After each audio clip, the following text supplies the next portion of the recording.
सम्पूर्ण लोकसेवा तयारी गरिरहनुहुने सम्पूर्ण विद्यार्थी भाइ बहिनीहरूलाई नमस्कार। भर्खरै मात्र यो सहायक सूचक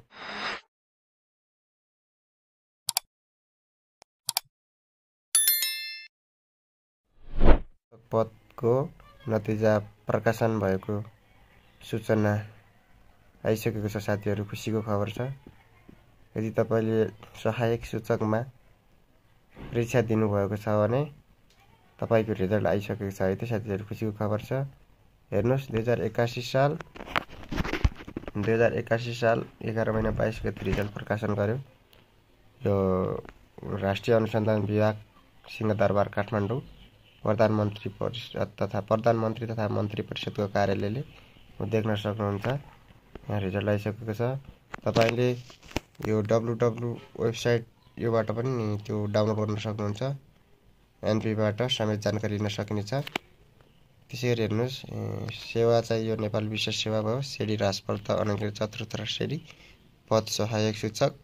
यो 2081 साल 5 महिना 1 गते भएको इक्जामको रिजल्ट आइसकेको छ साथीहरू। त्यसैगरी हेर्नु, मार्क संख्या चाहिँ हाम्रो 128 जना थियो। त्यसमा आदिवासी 33, 29 मधेसी, 22 महिला, 16 दलित र 6 जना पछि थियो। त्यसपछि छनौट भएका उम्मेदवार 181 उम्मेदवार भइसकेका छन्। त्यसपछि 56 आदिवासीबाट, 107 मधेसीबाट, 66 महिलाबाट, 35 दलितबाट र पिछेबाट 25 जना।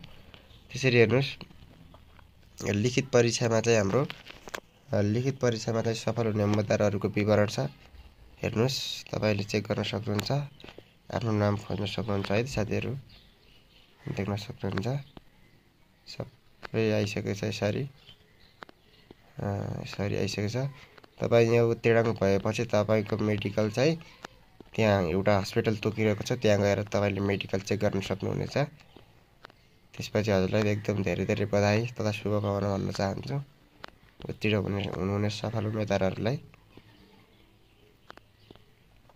ल, देख्न सक्नुहुन्छ, एकदम ढिलो समय निकालेको रिजल्ट हो यो। धेरै साथीहरूले कहिले आउँछ भनेर सोधिराखेर जिज्ञासु गरिराख्नुहुन्थ्यो। फाइनल्ली आइसकेको छ है त साथीहरू, देख्न सक्नुहुन्छ। आफ्नो नाम हेर्न सक्नुहुन्छ। सम्पूर्ण साथीहरूलाई बधाई भन्न चाहन्छु। यदि तपाईँ च्यानलमा नयाँ हुनुहुन्छ भने च्यानललाई लाइक, कमेन्ट, सेयर र सब्सक्राइब गर्न नभुल्नुहोला है त साथीहरू। तपाईहरूको मायाले गर्दा म यस्ता विभिन्न लोकसेवा सामग्रीहरू लिएर आउनेछु, देख्न सक्नुहुन्छ।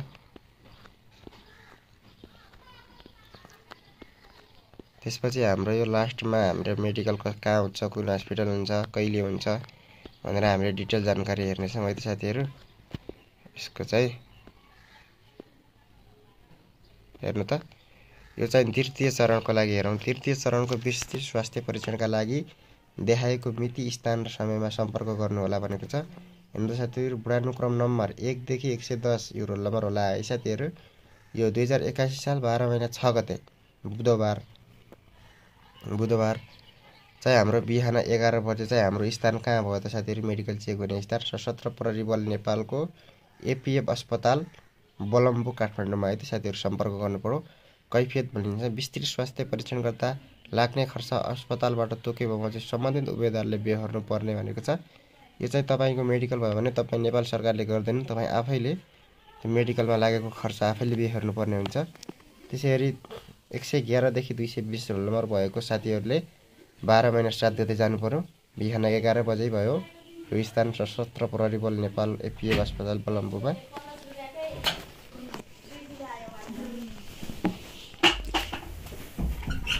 त्यसपछि नोटमा भनेको छ, लिखित परीक्षामा उम्मेदवारहरूलाई सहायक सूचक पदको दरखास्त आह्वान गर्दा प्रकाशित सूचनाको बुँदा नम्बर 13 मा पाठ्यक्रम तोकिए बमोजिम सशस्त्र प्रहरी बल नेपालको अस्पतालमा विस्तृत स्वास्थ्य परीक्षण गराइनेछ भन्ने व्यवस्था बमोजिम सोही अस्पतालमा विस्तृत स्वास्थ्य परीक्षण गराइने तोकियो भने आधा घण्टा अगावै अनिवार्य प्रवेशपत्र साथ लिएर उम्मेदवार उपस्थित हुनुपर्नेछ।